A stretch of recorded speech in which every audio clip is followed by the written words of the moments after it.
Olha, sabe quem está de volta aqui na sala Maria Isabel Pimentel de Castro Pinto? É o Antônio Risério, no centro da polêmica.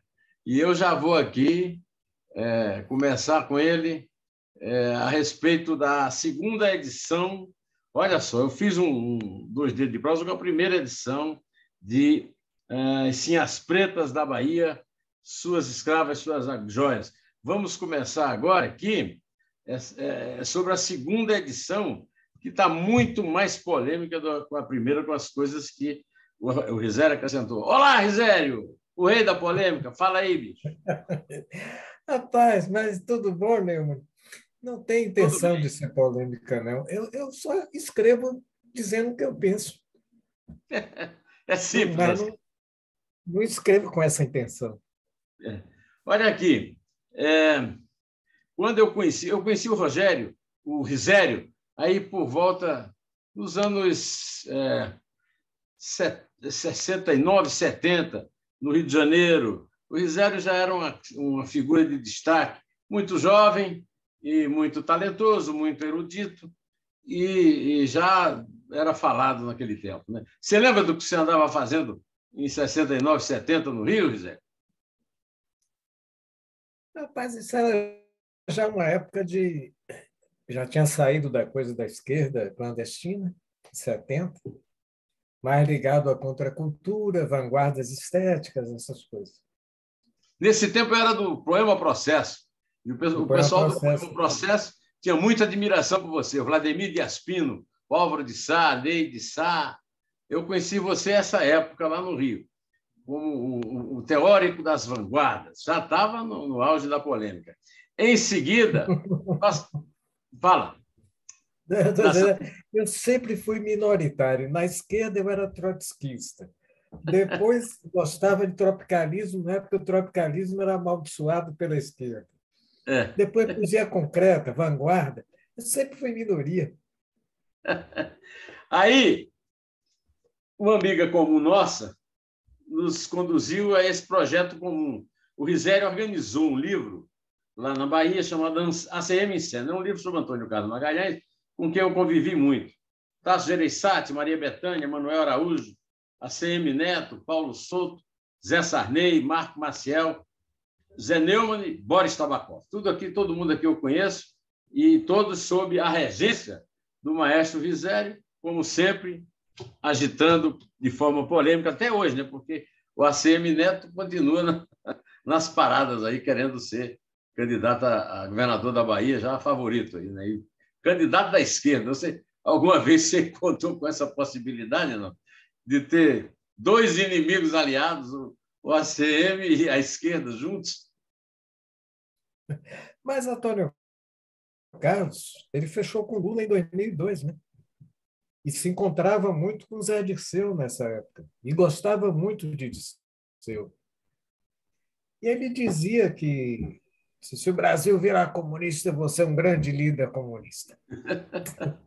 Não, e tinha uma coisa que ele e o Delfim diziam, que o Brasil precisava passar por Lula para chegar a uma maturidade. Na realidade, o Brasil passou por Lula e chegou aí ao presidente perpétuo. Ou é Lula ou é Bolsonaro. O resto da vida agora vai ser ou é Lula ou é Bolsonaro. Mas isso aqui não é assunto para o Risério. O que é assunto para o Risério é isso aqui. Ó. O Risério é uma das heranças do meu casamento com Maria Isabel Pimentel de Castro Pinto, doutora em História Econômica da Universidade de São Paulo, orientada pelo Zé Jobson Arruda, e grande fã do Risério. Tem aqui uma biblioteca toda do Risério, essa parte aqui, que é dela, do Risério, que falava de cidade, né? Essa parte aqui, que é minha, que é o Risério polêmico dos encontros identitários. Quer dizer, aqui da minha esquerda, né? O Risério que fez uma grande descoberta sobre o fascismo de esquerda. Vou te contar uma história, Risério, sobre o fascismo de esquerda. Eu tenho uma filha que mora em Milão. Talvez o maior escritor lombardo hoje é o Antônio Scurati, teu xará. Escreveu esse livro aqui de 800 páginas, que eu li com muito prazer, porque esse livro mostra duas coisas. Primeiro, que a origem do fascismo É a esquerda. Mussolini era socialista. O grande herói mundial do fascismo, Benito Mussolini, era um homem de esquerda na origem dele. E todo esse relato aqui, 800 páginas, é o relato da tentativa do golpe fascistoide do Jair Bolsonaro, que é fascistoide, mas que nós chegamos aqui ao é o lulofascismo na esquerda e o bolsofascismo na direita, né? Você já conhece esse livro aqui do Scuration? Não. Está saindo agora. Eu tenho uma filha que mora em Milão e está saindo agora o segundo volume tem 3 volumes de 800 páginas sobre o Mussolini, grande figura. O que é que você conhece do Mussolini e do fascismo na origem, o fascismo de origem de esquerda? Antônio Rizek. Não de origem de esquerda, mas, bom, estiveram próximos ali também o nacional-socialismo, então não foi por acaso que usaram esse nome também, mas o que eu emprego a palavra fascismo, não nesse sentido histórico, quando eu me refiro aos movimentos identitários. Não no sentido, embora haja também uma convergência, porque essa ideia de cotas na política, por exemplo, é o corporativismo fascista, só que tratado em termos de raça e cor, de raça, sexo e tal, mas é a representação não de categorias profissionais, como no fascismo mussolinista, mas é também um representacionismo corporativo de base estatística, né? Cota para mulher, cota para preto na política, não sei o quê. Agora, o Chile chega e tem que ter tantos por cento de mulheres na Constituinte, tanto por cento de índio, tanto por cento de branco. Eu falo que vão acabar fazendo depois do politicamente correto, é o demograficamente correto. Substitui a representação democrática pelo representacionismo estatístico. Que tem a ver, tem a ver, inclusive, com o tipo de corporativismo que foi adotado no Estado Novo, no Brasil, né? Das Sim. representações no Congresso, não de votação popular, mas de categorias profissionais e sindicais, né? Quer dizer, tudo isso tem inspiração fascista. E o Risério foi lá atrás, e foi aí que nós nos encontramos aqui nessa nova fase aí do Risério, da sua luta renhida, aliás, da luta renhida do fascismo de esquerda identitário contra a sua obra de antropólogo, de historiador e tal. E ele, digamos, seu grande manifesto a respeito desse assunto é o seu livro, né? Sobre o relativismo pós-moderno e a fantasia fascista, né, da esquerda brasileira. Esse livro é de 2020, é isso? 2020. Foi um livro editado pelo nosso editor Zé Mário. Zé Mário. Top Books. Não era para ser um livro, não. Eu sentei para escrever um artigo.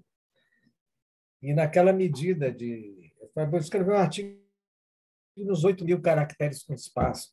Mas na primeira sentada que eu dei para escrever, eu não parei.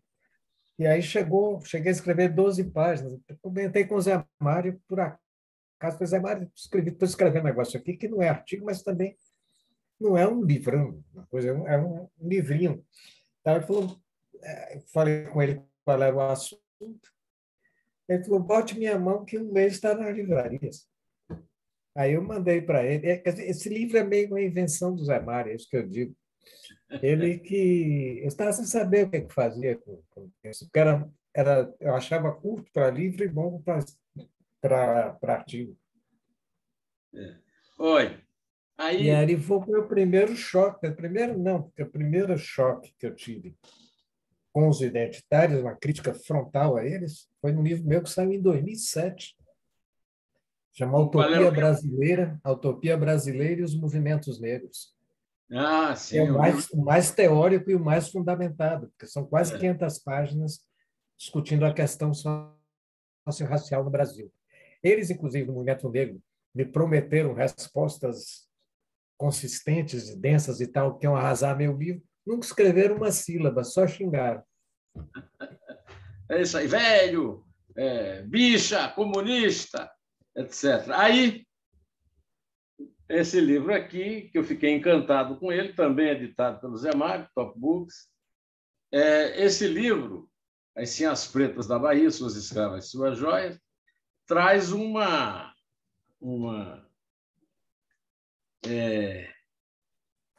provocação em si, porque é uma história comum que ele encontrou em livros de grandes historiadores e cita abundantemente no livro. Eu escrevi um artigo, uma resenha sobre esse livro, no Aliás, do Estadão, editado pelo nosso querido amigo Antoninho Gonçalves, quando a minha resenha saiu, já tinha estourado a bomba, né? Como é que foi a bomba, resenha? Foi uma resenha. Saiu uma resenha também na Folha, do Leandro Marloche, depois um artigo do Demetrio Magnoli. O que eu faço nesse livro é mostrar a complexidade da sociedade brasileira na época, mesmo ainda no séculos XVIII e XIX, que não se reduzia a situação. Não era uma sociedade de senhores escravos. Tinha um extrato médio grande, um extrato médio onde era muito forte a presença negra e mulata, entre outras coisas, inclusive com muitos ex-escravos negros comprando escravos, porque os negros eram escravistas. Essa história de que os negros lutaram contra a escravidão no Brasil é mentira. Eles lutaram contra a escravidão deles, do grupo deles. Por exemplo, você pega um grupo banto lá qualquer, ele vai lutar contra eles serem escravos. Mas eles não hesitam em escravizar outros grupos, porque havia escravidão, era comum isso na África, era uma coisa sancionada, existia todos os povos bantos, entre os iorubanos, entre os alçás, os povos todos africanos que vieram para cá eram povos escravistas. Então, isso foi uma coisa normal. E essas mulheres, principalmente mulheres que ficaram ricas, que compraram muitos escravos, elas criaram o candomblé na Bahia.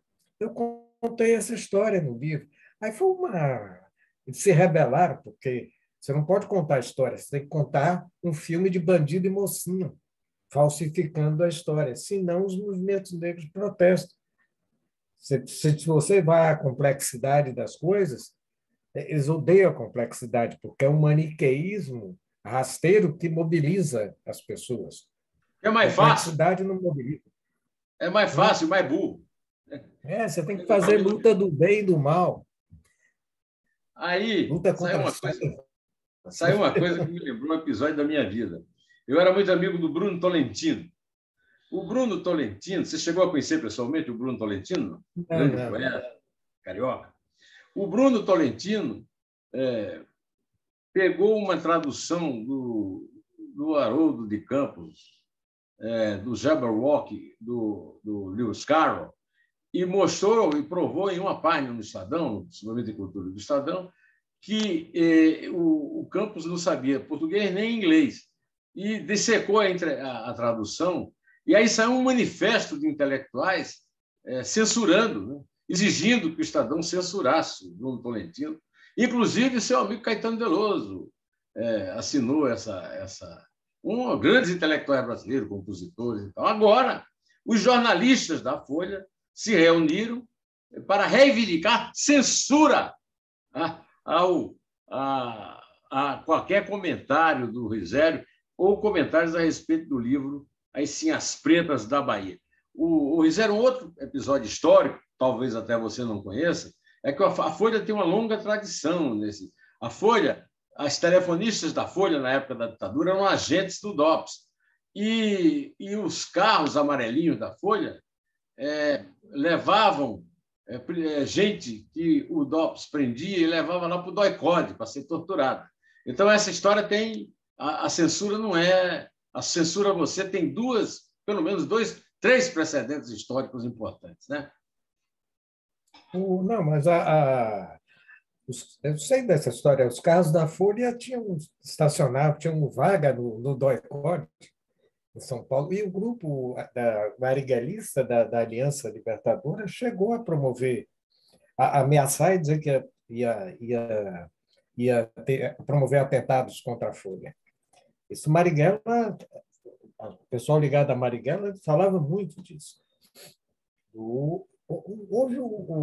Tanto hoje, os dois grandes porta-vozes, assim, patrocinadores do identitarismo, a elite midiática brasileira, apoiaram a ditadura militar, a Rede Globo e a Folha. Isso porque tanto que eu falo que não é mais um lugar de fala, e no caso deles é um lugar de culpa. Continuam tentando se redimir. A Folha teve, pelo menos, conseguiu com a campanha das diretas já e tal. Agora, hoje abraçou o fascismo identitário, virou um pasquim identitário. Agora eles criaram um comitê chama Comitê de Equidade e Inclusão, onde todo texto que falar de abordar questões raciais, questão feminista, questão de sexo, dessas coisas de transgênero, então tudo isso está sob embargo. Tem que ser lido por essa comissão de identitários que vai ler os artigos enviados para aprimorá-los. Imagine que diabo é aprimorar, se aquela turma não sabe nem escrever português direito. Esse aí tem um pouco de mauvaise conscience, né? Também da Globo, né? Porque o Grupo Globo, Roberto Marinho, apoiou com muita veemência o golpe militar de 64. E agora está em uma espécie de processo de confiter, né? Eu confesso, né? E partindo para o processo de eu acuso. Né? Quer dizer, indo da confissão católica às acusações antissemitas da França e tal. Né? Como é que você situou a Globo nesse processo aí que você considera identitário fascista? Veja, isso não é, nem no caso da Globo nem da Folha, isso não é por esporte nem por amor à democracia. Né? Isso é pela sobrevivência empresarial. Eles estão copiando com 20 anos de atraso a... Deixa eu desligar isso aqui. Com 20 anos de atraso, copiando a mídia norte-americana. Deixa eu tirar aqui esse telefone. Continue, que nós estamos gravando aqui. Está atrapalhando muito? Não, continue. Com 20 anos de atraso, eles copiando a CBS, o New York Times, mas em tudo, porque tem uns 20 anos que começo da década de 90, o editor do New York Times, o Schultzberger Jr., né, ele tinha um slogan, né, diversidade ou morte, que ou apostava nesse grande fetiche ideológico identitário, que é a diversidade, que na verdade não tem diversidade nenhuma, tem uma uniformidade ideológica, apostar nisso para a sobrevivência empresarial deles. Fizeram coisas que, inclusive, a Folha vai fazer 20 anos depois. A Folha vai treinar mão de obra que eles chamam de negra, porque a maioria é mão de obra mulata, mas tudo bem. Que era uma coisa que o New York Times fez há 20 anos atrás, que era cursos voltados para preparar a mão de obra, só que no caso deles também, dos Estados Unidos, entravam os amarelos. Aqui foi mais reduzida a Folha. E a Folha apresenta isso como uma grande novidade, com 20 anos de atraso, esse ambiente brasileiro que é tardo colonizado. A Globo também não entra nisso para brincar. É o capitalismo politicamente correto, que você vê hoje todas as grandes empresas internacionais entrando nisso, porque os acionistas entram na viagem da sustentabilidade, não sei o quê. Então, isso tudo, eles querem ver como as empresas podem continuar vivas e lucrando muito nesse contexto de mudança climática, de identitarismo, dessas coisas, dessas novas reivindicações todas. Então, agora aí patrocinam e abraçam isso. Da JBS e dos grandes fabricantes de proteína no Brasil, abraçando a questão ambiental, a elite midiática patrocinando o identitarismo. É nesse contexto, bem sociologizável. Ô, Zé, eu estava até pensando no dia desse, vai ter um treinamento especial para negros. Ô, Zé, dá uma olhada para mim aí na tua imagem, vê se eu pareço negro. Eu sou negro. Sabe por que eu sou negro? Eu tenho traços de anemia falciforme, que é uma doença étnica. Só descendentes de só afrodescendentes têm. Então, eu talvez possa requisitar lá na Folha, já que agora no Brasil todo mundo é negro, e eu sou negro e provo biologicamente. Né? Então, com essa cara branca, um filho branquíssimo que eu tenho com a Isabel, que é o Arthur, eu vou reivindicar um lugar aí nesse negócio de treinamento de negro, para ver se de repente eu consigo um espaço na mídia. O quê? Só da elite midiática. Da elite midiática. Agora, veja bem, agora tem uma. Eu passo como negro? Eu passo como negro? Repare, hoje tem essa questão, inclusive, que é engraçada, porque quando é que um preto pode ser preto? Você vê, vai ser assim, por difícil exemplo, provar. News, Kamala Harris, as apresentadoras da Globo News enchem a boca para dizer uma mulher negra, que é a vice-presidente dos Estados Unidos. Agora, quando é Flor de Lis, que é muito mais escura do que Kamala Harris, não falam a cor de Flor de Lis. Por quê? Não fala que ela é mulata. Só é preto hoje quem for preto, tudo bem. Para a mídia, preto só é preto quando for santo oprimido. Uma dessas duas coisas. Tem que ser um herói. E branco é o vilão. Então, se você é uma preta assassina, uma preta do mal, uma preta isso como Flor de Lis, não pode, porque preto não pode cometer crime. Então, você vira transparente. O crime apaga a cor da pele. O crime apaga a cor da pele. Agora, essa delegada Adriana Belém, ninguém fala a cor dela. Quando começou também a vacinação da Covid, tinha o UOL colocou assim, a primeira mulher que foi vacinada no Brasil, ela é não sei o quê, negra. Agora, ela é enfermeira, negra. Agora, imagine se essa mulher tivesse abandonado um bebê no lixo, como acontece tanto no Brasil. Ninguém ia botar essa característica, essa manchete, ela é negra.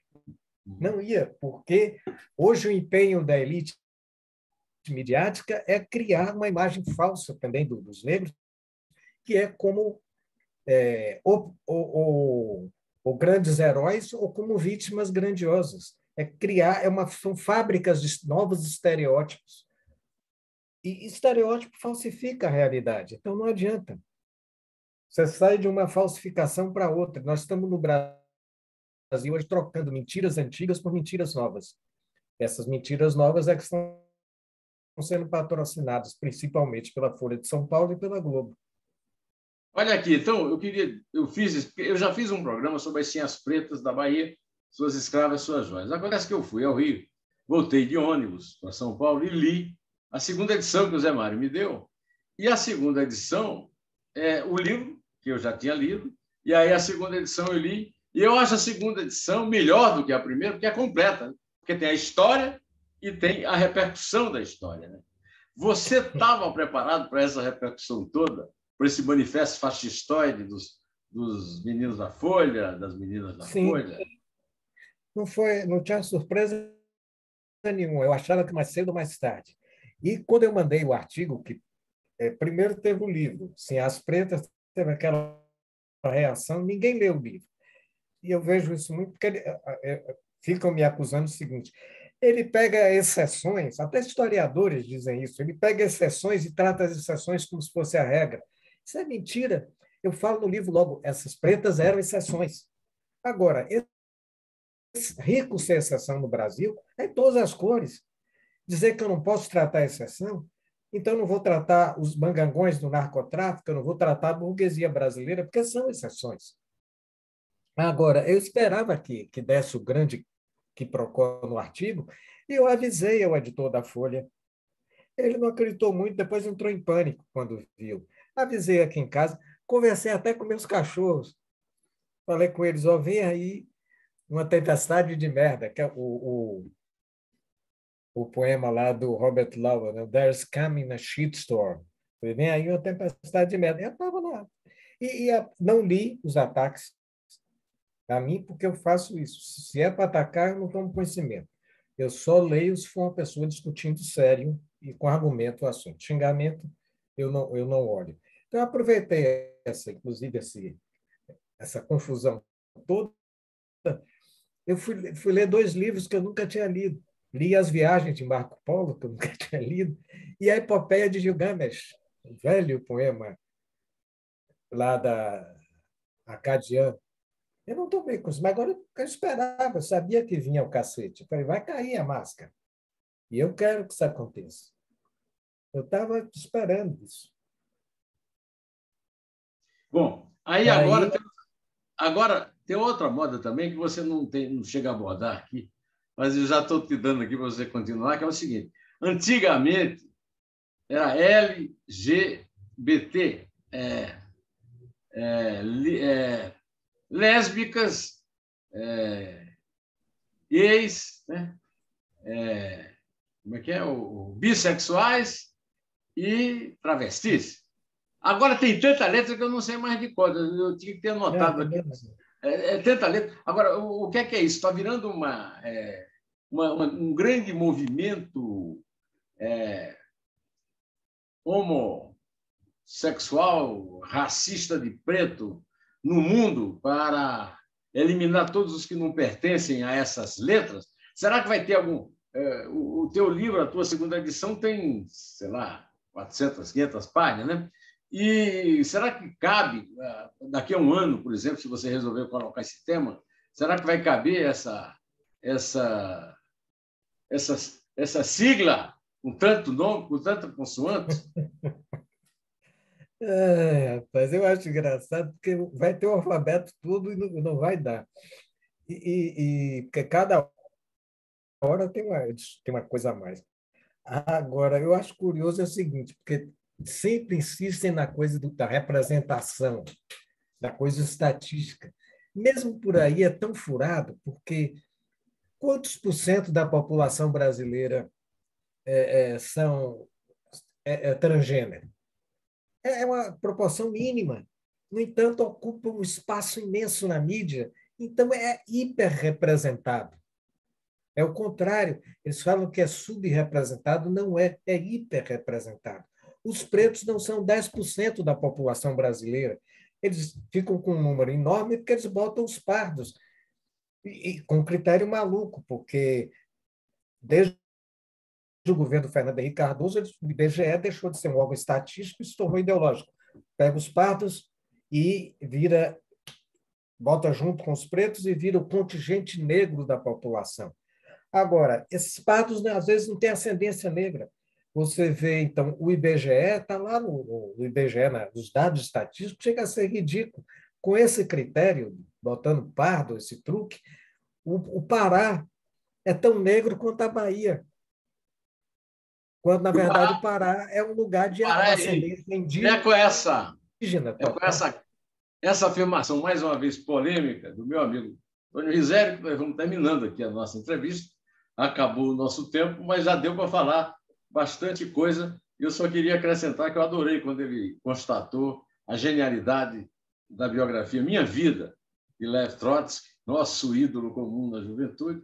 Eu vi uma tradução do grande Lívio Xavier, do francês, deve ter sido aqui o Rizério também leu, mas agora o Astia Basílio, que está fazendo doutorado em literatura russa em Moscou, leu em russo e disse que o cara é um gênio. Então, é uma grande a informação que o Rizério também dá na segunda edição das Cinhas Pretas da Bahia, Suas Escravas, Suas Joias. Desculpa a interrupção, meu caro amigo, mas os caras estão me cortando o tempo aqui e eu quero deixar concluído que é uma honra para mim ter você pela segunda vez e outras vezes conversaremos. Abração, Rizé. Um abração também, meu. Vamos conversando. Tem muito Vamos assunto conversando. Esse é o nosso lema. certo.